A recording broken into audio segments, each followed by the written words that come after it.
Welcome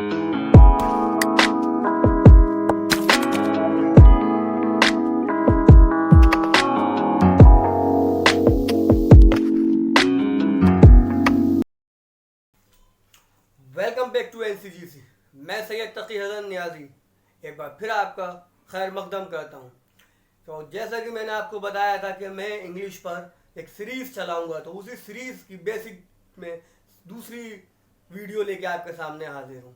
तो हमने पहले बिल्कुल बेसिक सीखा कि सेंटेंस क्या होता है।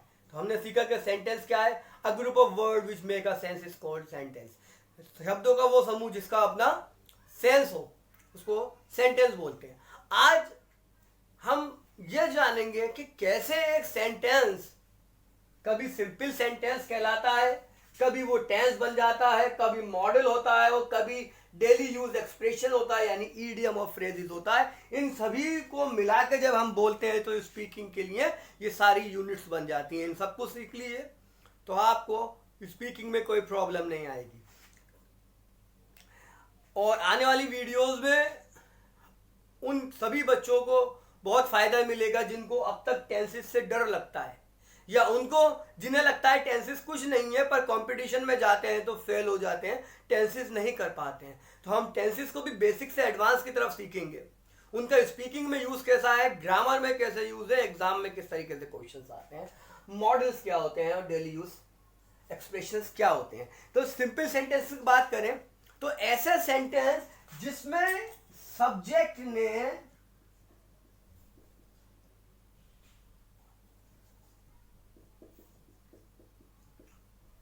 कोई एक्शन ना किया हो,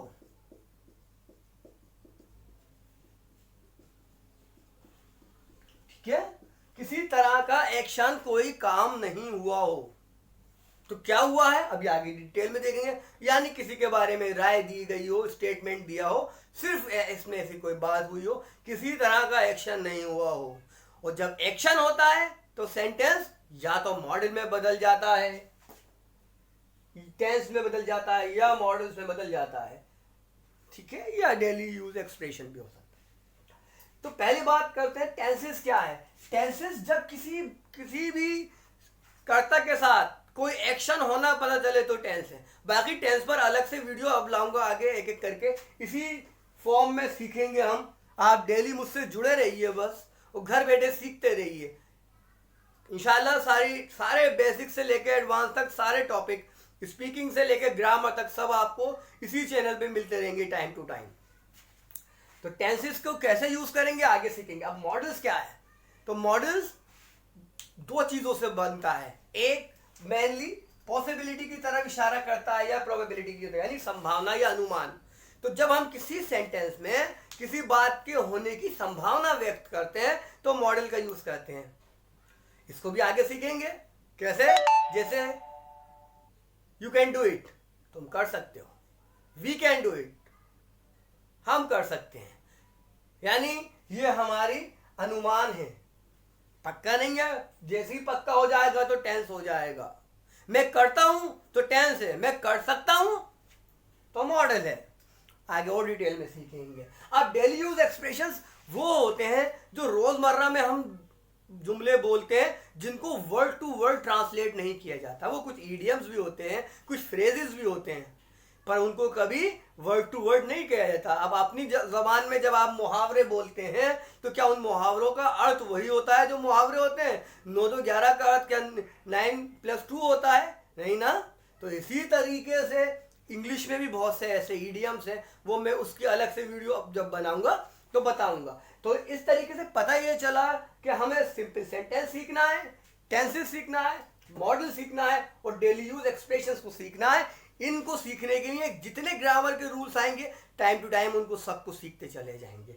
तो बात करते हैं आज के लेक्चर में सिंपल सेंटेंस की। इतना स्क्रीनशॉट लेना चाहें तो ले लीजिए, फिर आगे बढ़ते हैं।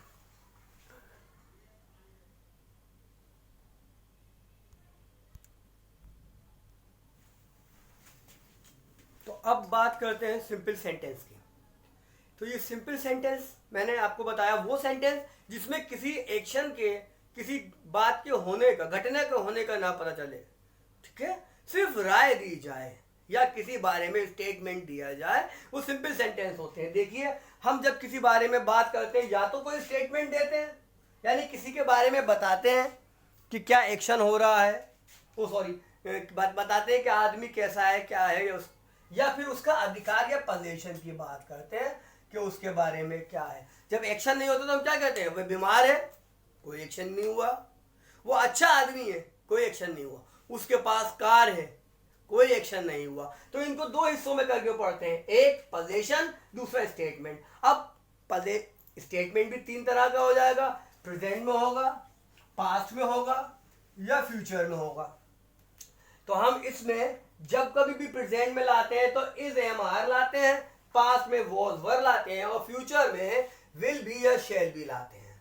ठीक है, तो अब जैसे सब्जेक्ट इज एम आर के बाद सब्जेक्ट लाएंगे यानी कर्ता, फिर इज एम आर में ऑब्जेक्ट या कॉम्प्लीमेंट। ऑब्जेक्ट और कॉम्प्लीमेंट में मैंने पहली वीडियो में आपको समझाया है और डिटेल में ग्रामर की क्लास में समझाऊंगा।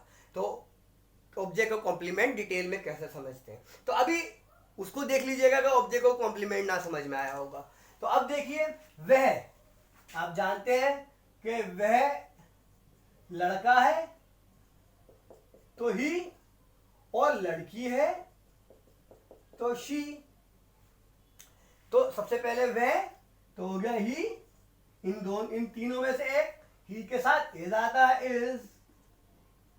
अच्छा आदमी के लिए he is a good man, वह एक अच्छा आदमी है, he is a good man. वह एक अच्छा आदमी था, देखिए था यानी पास्ट, और ही के साथ क्या आता है, was, he was a good man. वह एक अच्छा आदमी होगा, ही विल बी, ये होगा के लिए will be, he will be a good man. इन तीनों सेंटेंस में किसी तरह का एक्शन नहीं हुआ तो ये ना ये टेंस है ना ये मॉडल है। दूसरे ले लेते हैं,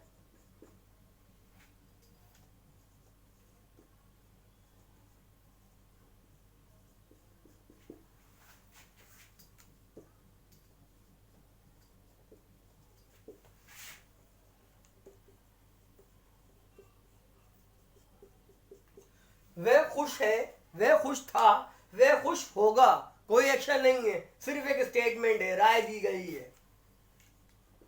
He is happy,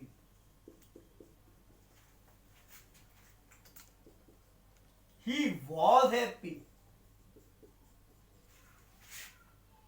he will be happy। Clear. अब इसी तरह से अब बात करते हैं पोजीशन की, तो इसका स्क्रीनशॉट ले लीजिए।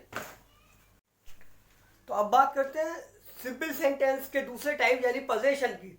तो पोजीशन में भी कोई एक्शन नहीं होता, हम किसी चीज के अधिकार की बात करते हैं कि मेरे पास ये है, उसके पास ये था, या मेरे पास ये होगा या उसके पास वो होगा। तो जब कोई चीज अपने पास की हम बात करते हैं तो उसको अधिकार कहते हैं या पोजीशन कहते हैं। तो पोजीशन में देखिए हैज या हैव का यूज होता है प्रेजेंट में, और हैज का यूज ही शी इट, किसी का नाम हो या सिंगुलर हो यानी एक वचन हो, और हैव आई यू वी दे और प्लूरल यानी बहुवचन हो, और पास्ट में सभी के साथ हैड आ जाता है, और फ्यूचर में विल हैव और शैल हैव आता है। जैसे मेरे पास एक कार है, तो सबसे पहले आई, देखिए सब्जेक्ट, फिर हैज या हैव में से I have a car, object क्या होता है, अ कार, मेरे पास एक कार। ही हैज 4 ब्रदर्स, अब भाई होना भी तो अधिकार है ना आपके अपने अधिकार में। तो आई हैव 4 ब्रदर्स, पास्ट में आएंगे, मेरे पास एक कार थी, तो आई हैड अ कार, मेरे पास एक कार थी, ये पास्ट में आपका अधिकार था। उसके 4 भाई थे, ही हैड 4 ब्रदर्स। अब फ्यूचर में बात करते हैं यानी भविष्य में होने वाला, मेरे पास एक कार होगी, मेरे पास एक कार होगी, आई शैल हैव अ कार, उसके 4 भाई होंगे, ही विल हैव 4 ब्रदर्स। तो ये बात हो गई पोजीशन की। और तो यहाँ हमारा लेसन सेकंड कंप्लीट होता है। अब मैं इसको रफ करके कुछ आपको कुछ सेंटेंसेस दे रहा हूँ, कॉपी लेके बना लीजिए जो बच्चे बिल्कुल शुरुआत से पढ़ना चाह रहे हैं, और प्रैक्टिस कीजिए उसको ज़्यादा से ज़्यादा सेंटेंस बनाने की। और जल्द मिलेंगे नेक्स्ट वीडियो के साथ। जिसमें डिटेल से समझेंगे टेंसेस क्या है और टेंसेस का यूज क्या है। ठीक है, तो यहीं रोकता हूं, इसका स्क्रीनशॉट ले लीजिए। इसके बाद आपको एक दोबारा से एक स्क्रीनशॉट दूंगा होमवर्क का, वो करिएगा, फिर अगली वीडियो में मिलेंगे।